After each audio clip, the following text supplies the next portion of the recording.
મારું નામ સંધુભાઈ જયરામભાઈ ટાઢા, ગામ દરેડ, હાલ સુરત.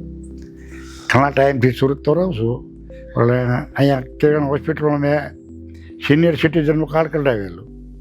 તો એમાં મારા ઘરે પણ વારે વારે ઘણી વાર તહેવારે આવી જાય છે, સર્વિસ સારી આપે છે. અને અત્યારે તે મારે એન્જિયોગ્રાફી કરાવવો હતો, એટલે હું કિરણમાં દાખલ થઈ ગયો હતો. અને અહીંયા અત્યારે તો મારી ઉપર ખૂબ સારી સેવા કરી, અને કામે બહુ સરસ છે. સ્ટાફ બી પણ એવો છે ને કે આપણને કોઈ જાતની તકલીફ જ ન પડવા દે, એમ એવો સ્ટાફ છે. એમ કિરણમાં સ્ટાફ એટલે ફર્સ્ટ નંબર સ્ટાફ છે. અને અત્યારે મને બહુ ફાઇન સારું છે. અહીંયા મને હું ગામડે હતો હમણાં બે દિવસ પહેલાં, અને ઘણા ટાઈમ થયા ગામડે. હમણાં તો થોડુંક મોસમનું કામ હાલતું, એમ મને છાતીમાં અહીંયા દુખવા આવ્યું, અને એક હાથ દુખવા મળ્યો, ડાબો હાથ. એટલે વિશાલ કુમાર વાલાને બતાવ્યું તો કે આપણે એન્જિયોગ્રાફી કરી દઈએ, જો કાંઈ પાછળથી આવે તો સ્ટેન્ડ મૂકશું કે.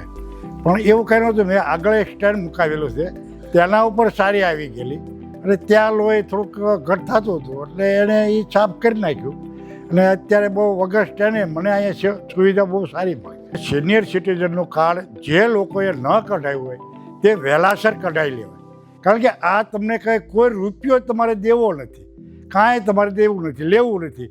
તો પછી તમારા ઘરે કેવી સુવિધા આપે, તમારા માથે ફોન આવે કે ભાઈ તમને કોઈ તકલીફ છે કે નથી, અમે તમને હું સેવા કરીએ કે આવા ફોન અમારી ઉપર આવે છે. અને ઘરે આવીને તે થોડીક ટ્રીટમેન્ટ કરી જાય, બીપી માપી જાય, આ છે તે છે, એવું બધું કરી જાય ઘરે, એટલે એ કાંઈ વ્યા જાય. બાકી તો આપણે બહુ જરૂર પડી હોય તો સિનિયર સિટીઝનનું કાર્ડ હોય તો આ પાછળથી આવું થયું હોય મારી જોડે તો ઘણો લાભ મળે. એમ કિરણ હોસ્પિટલવાળા જે કરે છે ને એ સરકારી યોજના છે ને એને બી આગળ હાલે છે. એમ અને એની પાછળ એના ઓલા જે સરકારી યોજનાઓ છે ને એને જોઈને બીજું કરવા માંડ્યા આવે કે આપણે તે ઘરે જઈને થોડીક સર્વિસ આપીએ. પગ આપણા ઇન્ડિયામાં તો નથી ક્યાંય કોઈ આપતું, બહારની તો ખબર નહીં, એટલે આપણે નથી ખબર. પણ અહીંયા કોઈ આવી સુવિધા જોઈ સાંભળ્યું નથી કે તમારા ઘરે આવે, તમારી ખબર અંતર પૂછે, તમને થોડી ઘણી તકલીફ હોય તો થોડી ઘણી દવા આપે, અને આપણને વધારે હોય તો કે તમે કિરણ હોસ્પિટલ આવી જજો. એટલે સુવિધા બહુ બેસ્ટ છે.